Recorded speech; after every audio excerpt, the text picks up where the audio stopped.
Okay, this is 14.1 part 2. We stopped at objective number 4, which is the pairwise comparison method. So if you want to think about the pairwise comparison method, this is the one that I call versus or rounds. I don't know if you ever played Street Fighter, but basically you battle someone and then you keep on battling people until you're the ultimate winner. That's kind of how pairwise comparison method works. So this voting method allows voters to compare two of the many candidates side by side. The winner of each round then receives a point. At the end, the points are all tallied up and the candidate with the most points wins. So we're going to look at the zoo example again. And just to remind you, this is the preference table right here that we have for the zoo animals.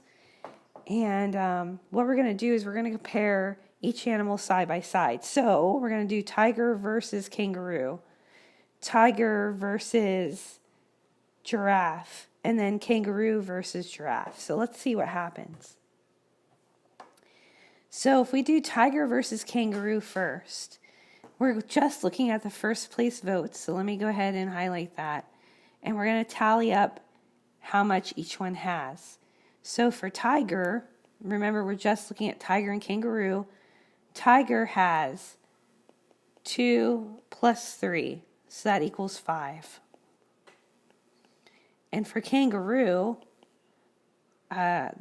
kangaroo has 1 plus 3, which equals 4. So the winner for this round is tiger. So tiger gets 1 point. So let's look at the next round, tiger versus giraffe. So we already know that tiger received 5 votes, so I can go ahead and put that down there. Now giraffe, I have to look through here, and giraffe received 5 plus 1, which is 6. So giraffe wins this round. So giraffe receives 1 point. So far, tiger has 1 point, giraffe has 1 point. Now we're going to look at giraffe versus kangaroo. So giraffe from the last problem had 6 votes, so we can go ahead and put that down there. And kangaroo from the other example had 4 votes. So giraffe is a winner. So giraffe is awarded 1 point from this round. So now what we have to do is we have to tally up how many points each one has. Tiger won the first round, so it has 1 point. Giraffe has 2 points because it won the last 2 rounds, and kangaroo has no points. So the overall winner is giraffe. Okay, so that's how pairwise works. You have to compare each one to the other. To find out how many number of comparisons you have, there is a handy dandy formula which is located right here. I just put a big star next to. This will allow you to know how many comparisons you have, so that way you've taken care of each and every single one. And to do that, you take n times n minus 1 over 2, where n is the number of candidates. So if you have, 5 candidates, for example, then I would have 5 times 5 minus 1 over 2.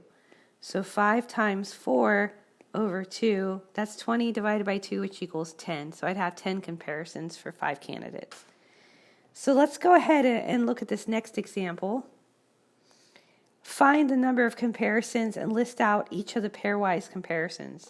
This is the Honor Society preference table. So once again, I basically want to know how many candidates I have. And judging from the preference table, we have first, second, third, and fourth place. So therefore, I have 4 candidates. The candidates are A, B, C, and D. So I have 4 candidates.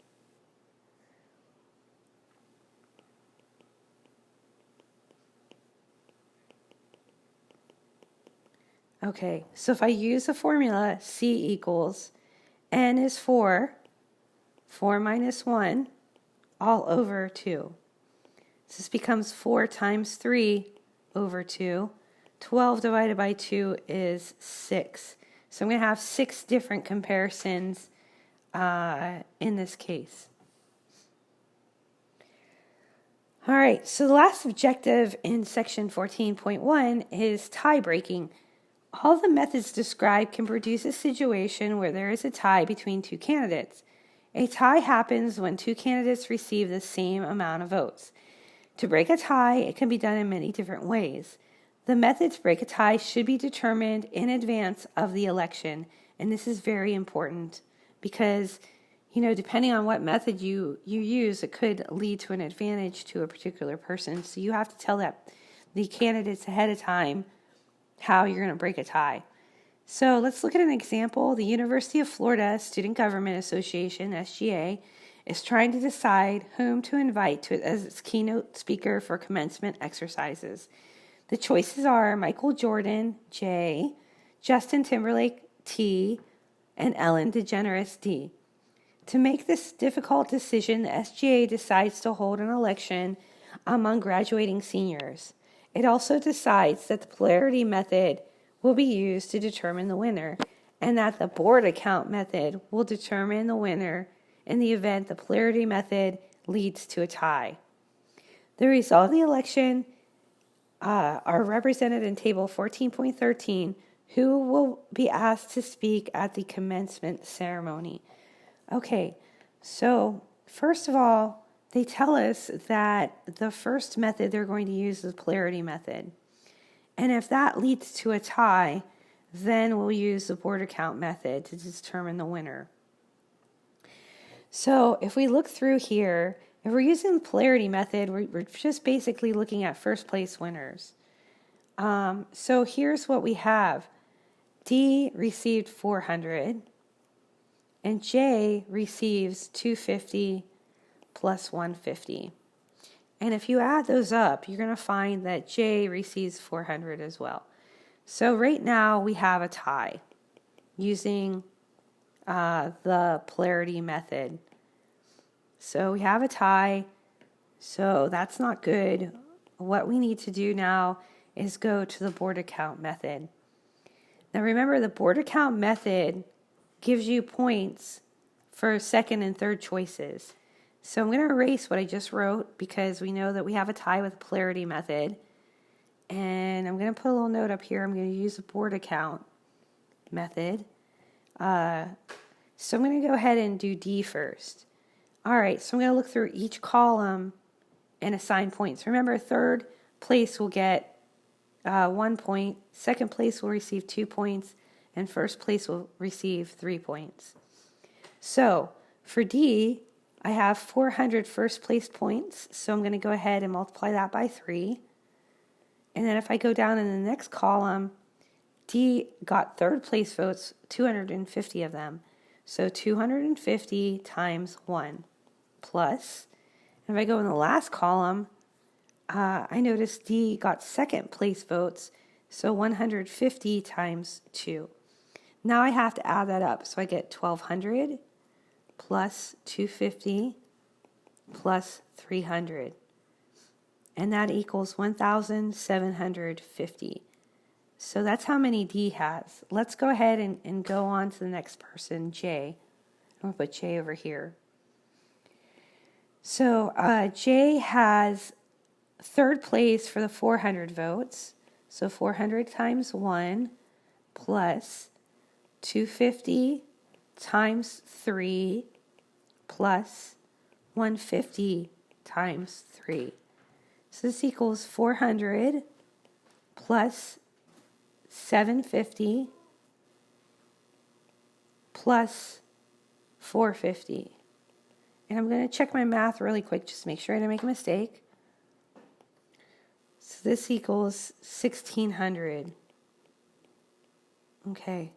All right. And then finally, we have to go through and look at T. So T has the second place votes for 400 votes. So 400 times 2 plus T has second place votes for 250. 250 times 2 plus T has last place votes for the 150 votes. So 150 times 1. This equals 800 plus 500 plus 150. Okay, so if you add that up, you get 1450. 1450 is not the winner.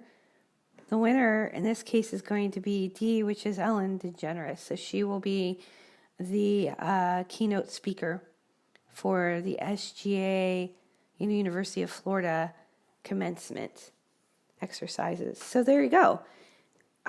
So that's how you would break a tie.